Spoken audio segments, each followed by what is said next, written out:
السلام علیکم ورحمۃ اللہ۔ وعلیکم السلام۔ مشہود صادق نام ہے حضور، جی مجلس ٹونتنیل سے۔ حضور یہ قرآن پاک میں سورہ انعام میں 117 نمبر آیت میں اللہ پاک فرماتے ہیں، اور اگر تو زمین میں بسنے والے اکثر کی بات کی پیروی کرے تو وہ تجھے اللہ کی راہ سے گمراہ کر دیں گے۔ ٹھیک۔ وہ صرف گمان کی پیروی کرتے ہیں اور صرف اٹکل سے باتیں کرتے ہیں۔ ٹھیک۔ تو حضور جو لوگ عقیدے کے لحاظ سے راہ راست پہ ہوتے ہیں وہ ہمیشہ ہی اقلیت میں رہیں گے یا صرف نبی کے زمانے کی بات؟ کیا اقلیت میں کون رہیں گے؟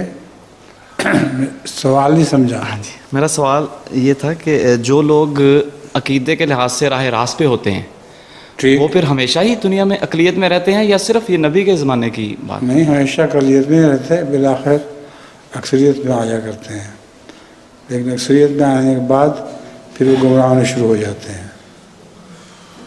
یہی دستور ہمیشہ سے چل رہا ہے، پہلے اقلیت ٹھیک راہ راست پر، پھر کثرت ہونے کے بعد پھر بگڑنے لگ جاتے ہیں آہستہ آہستہ۔ جزاک اللہ۔